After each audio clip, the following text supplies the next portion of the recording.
Fake news. Fake news. Fake news.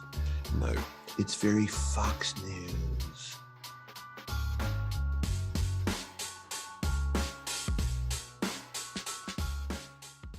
Hello, my name is Benedict Cumberbatch, and this is Fake News with British Esquire.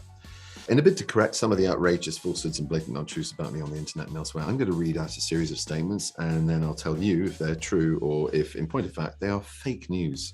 Fake news. So here we go. To prepare for his role as Doctor Strange, Benedict Cumberbatch studied medicine for 6 years and is now a fully qualified physician. Is there a doctor in the house? Only the mystic arts, baby. No. Benedict Cumberbatch's favourite Marvel character is Spider-Man. His second favourite is Loki. Sadly, he's unable to do comic impersonations of either one, which is why he ended up as Doctor Strange. That's not true. I did an impression of Tom. Oh, I can do an impression of Tom. No, it's not true. None of that's true. I think the first superhero that I kind of clicked with was Batman. It was just because of my age. I was about, I guess, 10? At least I was at a legal viewing age. I could watch the film. It was Tim Burton's Batman with Michael Keaton and Jack Nicholson playing the Joker, and that was just terrific. Can you do impressions of Michael Keaton as Batman or Jack Nicholson as the Joker? I do impression of Michael Keaton, but I'm not sure I do a Batman. Hi, I'm Batman. Jack, this town needs an enema. There we go.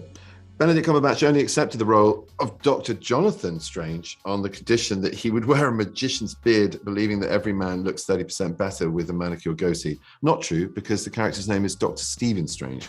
Jonathan Strange is from a wonderful book adapted, I think, played by a friend of mine, Bertie Cavell, rather brilliantly on television. I think the character certainly does, so as always, committed to the character. Ding! Not fake news. But it wasn't my opinion. It was Stephen Strange's. Despite on-screen appearances, Benedict Cumberbatch is one of the smaller Marvel superheroes. What does that mean? He's an inch. Oh, I see. Right. All right. Okay, not as in the actual hero, but my actual height. Okay, he's an inch taller than Black Widow, and Spider-Man towers over the pair of them. True. Fake news. Luckily, since Tom Cruise joined the cast of Doctor Strange, as Cumberbatch no longer feels insecure about his lack of inches. Listen, if Tom Cruise was in the Multiverse of Madness, he would have platforms on.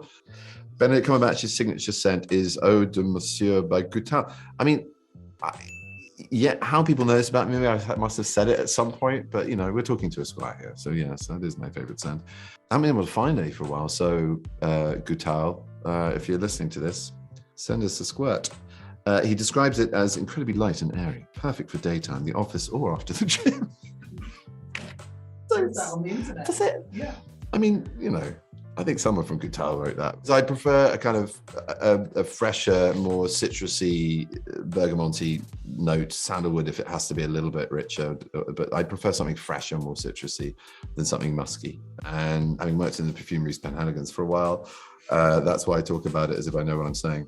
Perfect for the daytime, the office, or the after the gym. I mean, I've never worked in a fucking office, so what would I know about use? If Benedict Cumberbatch could choose a superpower, it would be the ability to avoid having to answer silly questions posed by men's magazines at publicity joke. It's not far off. That's definitely one of them. If you could choose a superpower, what would it be? Turn aggression into love. Just to have the ability to turn people who are on a sort of one-track mission to achieve their objective through violence or anger or aggression into suddenly being extraordinary empaths and being able to just perform a massive volte-face and contain their emotion, experience it, but not force it out into the world or other people. That would be my superpower. The journalist, Caitlin Moran, once described Benedict Cumberbatch's voice as a jaguar hiding inside a cello, which was ironic as Cumberbatch does an extraordinary impersonation of just that, as he will now demonstrate. Now, Esquire, you are in the vein of, you know, other publications about broader subject matter, able to exhibit fantastic craftsmanship in your use of grammar and the English language and tackle very thorny, difficult, often political and complex issues within your pages of men in fashionable garb. So let me correct you. It is not irony that I can do an extraordinary impersonation of that. It just is a very accurate description from a wonderful journalist, Miss Moran. Benedict Cumberbatch made his acting debut as Titania, Queen of the Fairies, in a school production of A Midsummer Night's Dream when he was 13. Correctamundo. The Guardian described his performance as deeply moving, deeply disturbing, more like, while the New York Times went with era-defining, ear-splitting, more like, that might be true. However, I was not reviewed by The Guardian or The New York Times. I was, however, reviewed by a great Elizabethan scholar who set up the tradition of doing all boys, well, I was at all boys schools, that wasn't exactly a tradition, it was just a necessity, but Elizabethan costumed mock rose or globe staging of productions at Harrow School. His name was Ronnie Watkins, and he reviewed my Rosalind as the best since Vanessa Redgrave's. So apologies to all the other actresses for trying, but There was one early review, Yes. or notice of an early review, it may be fake news, which was of a performance of yours in A Midsummer Night's Dream. And the line is, "No one will ever forget Cumberbatch's bottom." Is there any? there might be some mileage to that one. That's I imagine a schoolmaster, because I played Bottom in a production when I was the tender age of 12 or 13, I think. So yeah, I don't think that's 12 or 13-year-old wit. Benedict Cumberbatch is renowned for staying in character long after the camera stops rolling.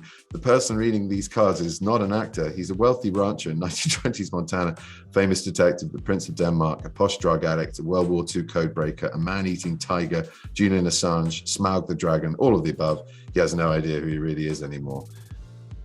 You're darn tootin', I don't. It's a very confusing job. I was Benedict Cumberbatch, and that was fake news. This is vodka. Fake news.